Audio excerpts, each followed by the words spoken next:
Utang inang PhilHealth. Pati ang mga senador at congressman sa BICAM, utang ina nyo rin. Bakit putang ina yung PhilHealth? Ayan o, tingnan ninyo kung magkano gastos nila sa Christmas party at saka sa 30th anniversary nila. 138 million. Pera ng manggagawa yan. Pera ng mga contributors yan ng PhilHealth. Ano yung mga gusto nilang pagkagastosan? Ayan o, putang ina o, coffee table book. O, gusto nilang magkaroon ng mga anniversary logo display. O, special token para sa mga empleyado daw nila. Tumbler, shirt, jacket, button, tote bag. Meron pang anniversary shirt, rep magnet, katsa bag. O, tapos meron pa silang sports meet na 32 million. Ilang milyon yung hayop na yan? Pera namin yan. Kundi ba naman talaga makakapal ang mga mukha ninyo? Ano na naman kaputang inahan ng ginawa ng mga magagaling yung senador at saka congressman. Ayan, tingnan ninyo. Tinanggalan ng budget yung PhilHealth, no? Wala na yung government subsidy na tinatawag sa Universal Healthcare Law. Ayan o, PhilHealth. Ayan o, blanco. Zero. Putang ina. Ano depensa ng mga senador at congressman?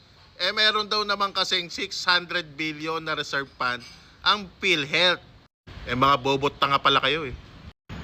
Reserve fund, syempre kailangan ng pondo na yun na nakareserba para do sa mga extraordinary na mga sakit. At saka kapag baka mamaya biglang magkaroon ulit ng pandemic, kailangan yon ng mga lahat ng manggagawang Pilipino.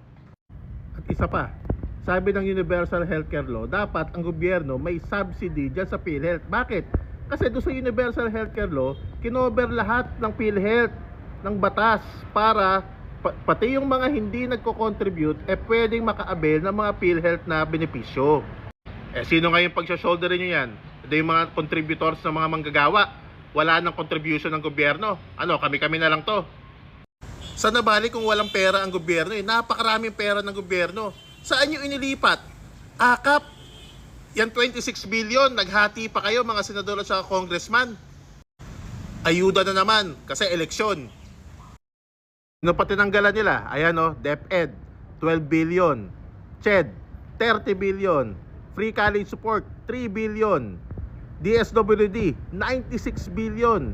Tapos yung PhilHealth, tinanggal yung 74.4 billion. Yan lahat yung mga tinanggal ng mga senador at congressman dahil hindi daw nila prioridad yung mga departamentong yan, edukasyon, kalusugan. Nilagay ng mga magagaling na senador at congressman yung mga pondong nawala. Ayan o, DPWH, dinagdagan ng 288 billion. Biruin mo, 1.1 trillion yan DPWH. Alam naman natin kung saan lahat pupunta yan eh. Congress, sa sarili nilang pera, dinagdagan nila ng 18.8 billion. National Defense, 8.9 billion. Mga state universities, ito, medyo pwede pa to, 7.2 billion dinagdag sa mga state universities. Pero yung Office of the President, dinagdagan pa nila ng 5.4 billion pesos. Sa dinami-dami ng senador at saka congressman na umattend yung BICAM na yan para aprobahan yung budget na yan, si Bato de la Rosa, Risa Ontiveros at Mig Zubiri ang hindi pumirma dyan sa BICAM na yan, sa budget na yan. Tapos si Bongo, hindi siya umattend. O sige nga, sinong hindi mapapaputang ina dyan sa nangyayari na yan sa budget ng bansa natin? Kung hahayaan na lang rin pala tayo ng gobyerno na tayong mga manggagawa ang mag-shoulder ng PhilHealth na yan, mas mabuti pa, wag na tayo lahat magsibaya. Total, yung gobyerno, ayaw niyang ibigay yung subsidy na nasa batas na dapat niya ibigay dyan sa PhilHealth.